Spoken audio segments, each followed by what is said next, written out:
mini Abraham. I typically don't have a question. When I first started coming to Abraham, it didn't make sense. I was forced to come here. Really. And one of my biggest things when I was a kid, I was called Smiley. And I was really, really happy. Things always just worked out. And then in my 20s, teenage and 20s, I tried to figure out why that was. And, when I was a kid, I think I understood the purpose of life was to have fun. And as I started digging more into metaphysics and reading, and it became more about sort of trying to manifest success, and maybe it's more about accomplishments. We just want to jump in really briefly with one word. From our perspective, the utter definition of success is joy in this moment. So satisfaction is the success that you're looking for, and every other kind of success will follow that. The success of alignment with who you are then connects you with the success of everything that you've asked for too. But if you're looking for anything other than that, then you get off track pretty easy. Yes. Joseph Campbell said, follow your bliss. Right on track. That's exactly right on track.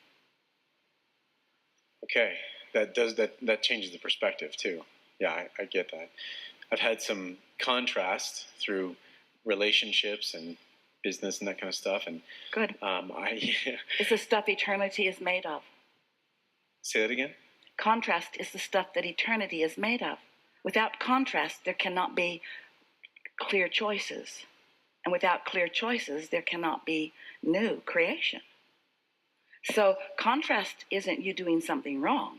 Contrast is life serving you, serving your evolution. And once you're really good at focusing quickly, then contrast doesn't bother you at all. You just see it as opportunity to choose. Because contrast doesn't defeat you when you're in the driver's seat of choosing.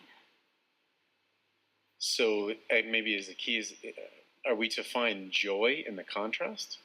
Well, this is the way we explain this. The answer is yes, but here's how we explain it.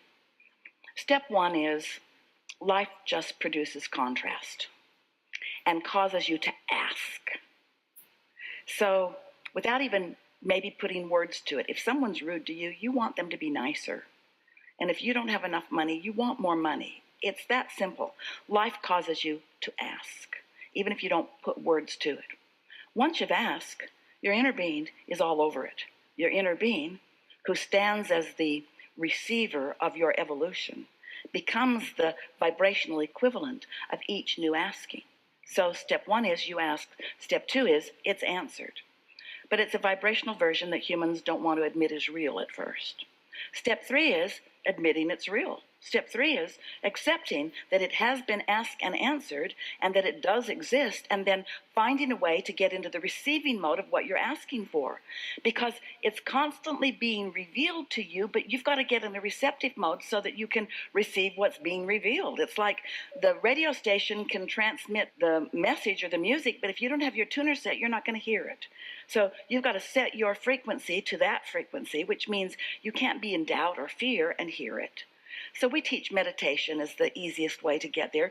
When you quiet your mind, you stop all thought. When you stop all thought, you stop resistant thought. When you stop resistant thought, your vibration rises. And when your vibration rises, you're in sync.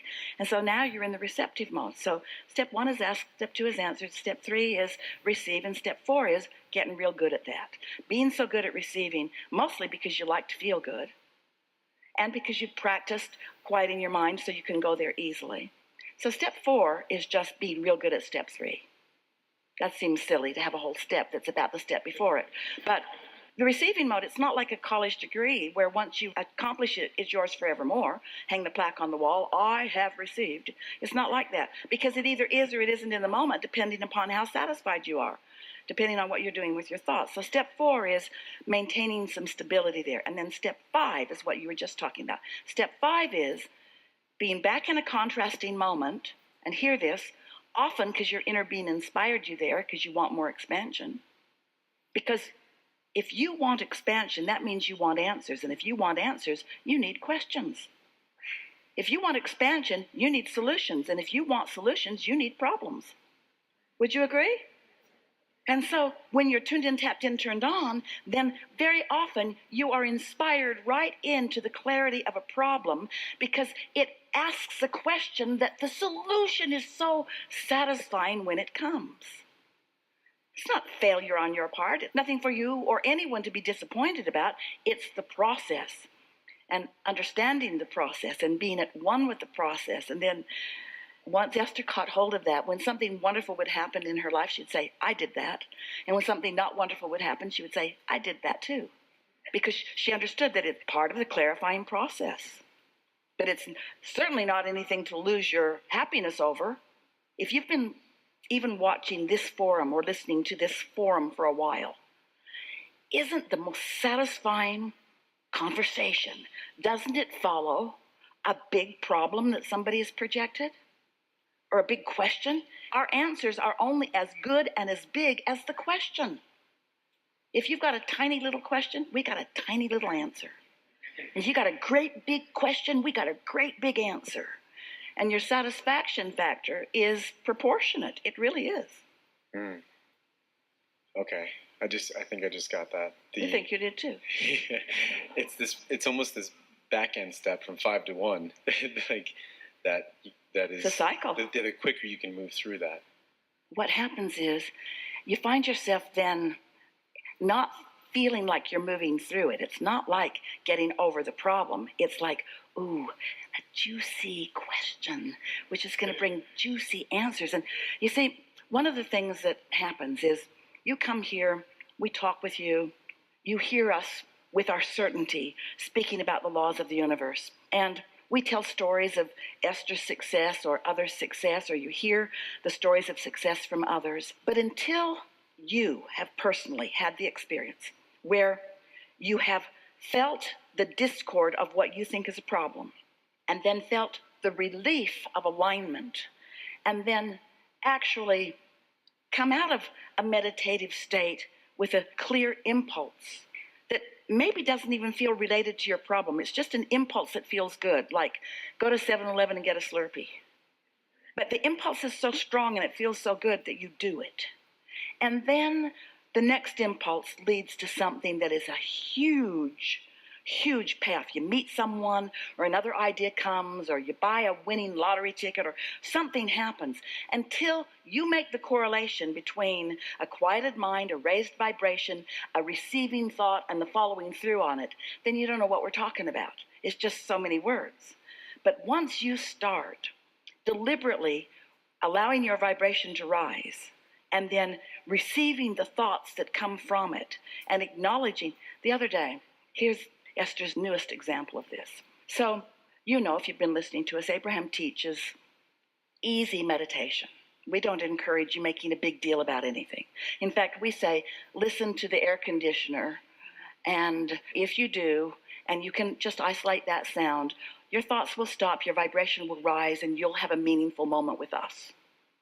And some people get that and do it, and some people think, oh, there's got to be more, and don't even try. But it's what we mean. It's how Esther does it. It's how Esther has always done it.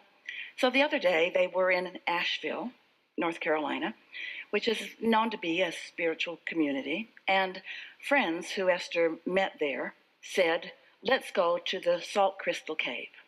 And Esther thought, oh, a cave. So they went to a building and went to a room.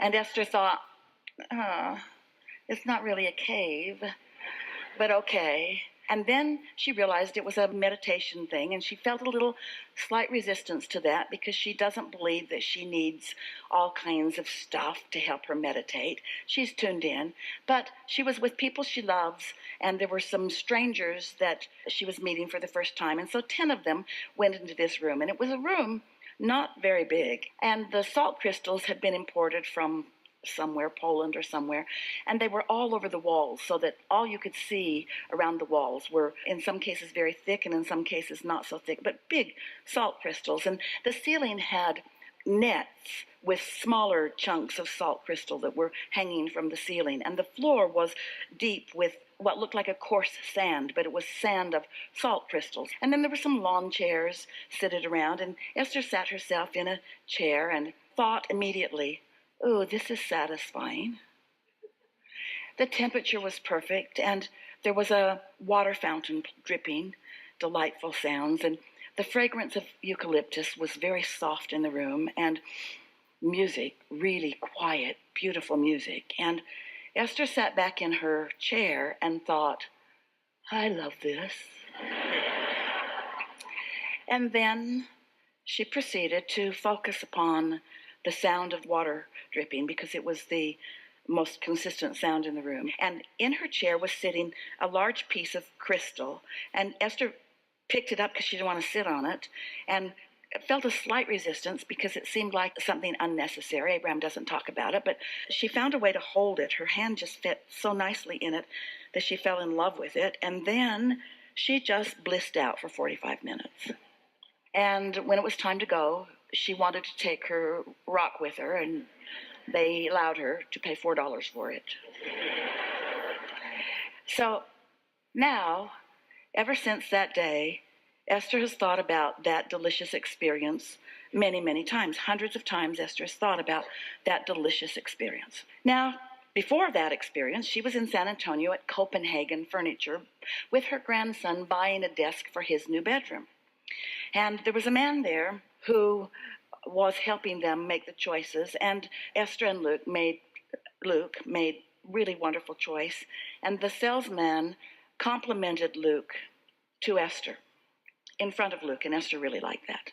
This is really a wonderful young man, he said, and Esther knows that, but she really likes that he knows that, and she liked that Luke knew he knew that. So Esther has another little love affair going on with a stranger, and then she went back with Tracy a few days later and bought some bar stools and met somebody else who knew Esther, and then she went back a few days later and bought some more bar stools, and now this man is there, and he says to Esther, do you mind if I take your phone number and call you? And Esther said, no, I don't mind. So she gave him her number. He said, I have something I want to talk to you about. So now Esther is in the office supply store, and she gets a phone call from this man, and he says, Esther, I want to build a crystal salt cave in San Antonio. And Esther said, of course you do. Nothing else makes sense. There's no thought that's been more active in my mind over the last several days. In other words, when things like that happen to you, you know how loved you are. You know how well the universe is managing things for you. You understand the continuity of things. And so. Now, Esther may not break ground. She's got 40 acres and plenty of places for a salt crystal cave, maybe really a real cave, maybe even a cave that isn't in a building. In other words, there are all kinds of things that are coming to mind about it. She's often running with more pleasure for the sake of pleasure. This is how it works, you see. You don't have to do the work. The universe has got all the data. The universe knows everything you want, everything that everybody else wants, and where everything that they want and who they are in relationship to you, and will line you up with it. You just got to know that and be having fun with your grandson buying a desk in the process.